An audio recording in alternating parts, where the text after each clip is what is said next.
Hiya, so it's Gaz here from Moth Creatura. I thought I'd just give you another update on the workshop progress. I hope like me, yous are all enjoying the sunshine. It's not often we get it in this country, is it? So it's been lush this past week, lockdown or no lockdown. I'm sure everyone would have spent the time in the garden if they had the opportunity anyway. So I'm having a beer now. Now the last video you'll have seen the massive sort of pile of wood in the workshop. It was a tip. You couldn't get moved. I didn't want to waste all that wood. It's expensive. People normally just burn it, but actually if you can make something or fashion something out of it, it's much better, you know, to use it rather than just burning it. Obviously some wood can't be salvaged, but you'll see my garden is still looking a massive tip. But today I've had Uncle Chop Chop out just down here, and I've been going through all the stuff that couldn't be salvaged and making some stores of wood for the winter. Bring it around here and you'll see my man projects I've been getting on with the past couple of days while I've been waiting some bitumen paint to finish off the roof for my workshop. I've got one aspect of the roof needs finishing with felt, and I couldn't go any further because I didn't have enough of the black paint stuff. So I decided to make a little shepherd's hut here for me wheelie bins. I had the wheels because I was going to make a proper shepherd's hut, but I just figured with what was going on I'd rather do something fun for the moment, you know, and just get rid of these wheels. I didn't want to bin them or sell them or anything. But yeah, so if you look, it's an old overlap fence.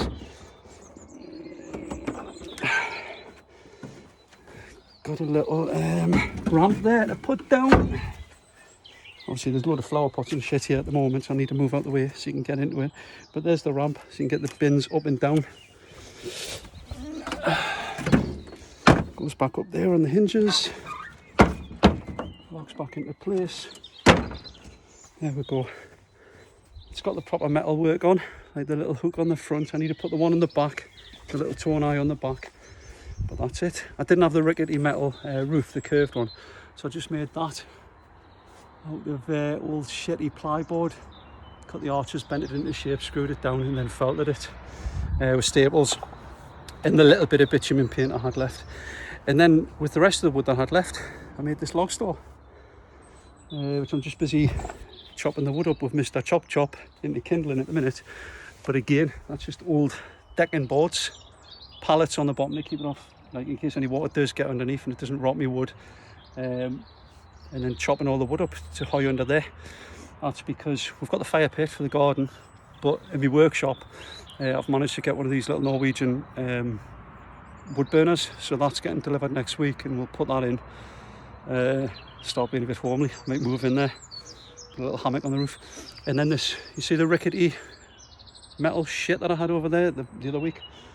I had originally cut this into strips, like long enough to go from back to front, but it did just look like a rickety metal thing, and it doesn't look like anything other now. But what I decided to do was cut it into strips and then overlap so it looked like more of a tiled roof. It's going to get painted, like that'll get painted like with a black bitumen paint. The sides, the overlap will get painted as well. I think it's probably going to be like something similar to that, like a sort of jade green colour. But then the tops, I've sanded them all back, sanded all the paint off and stuff. I'm going to keep them as they are, and I'm going to finish them the way that I finish all my small benches. I'm going to burn it, groove in like sort of some of the grain, burn it, and then I'm going to brand the front with a little Moth Creatura, my branding iron. Strip this back as well, and it looked like quite a rustic log store. It's canny size, like it's like sort of 2 meters across, a meter and a bit deep, meter and a half tall. So we should get a canny stockpile of wood in there for my little burner. You can see I've still got all this crap to get through and all these pallets to disassemble. Some pallets I'll be reusing, like here was one of my jobs last week. I still haven't finished it, like, so I get bored easily, so I start a job and then when I get bored I'll go and do another job and then I'll go back to the original job. But you'll see me, I've got like a brick wall here. Let's go at the front. old stone wall. Goes all the way around the front of the garden. It's a back garden really, but it's the front aspect that everyone sees. It's about 1.5 metre drop, maybe from the garden to the roadside. But my chickens are daft buggers.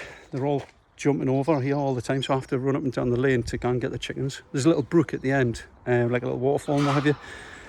It's not an issue, them going down there, but there's quite a main road nearby, and they'll go out there and someone will just clip them with a car and they'll be dead. I'll get no more eggs for my breakfast.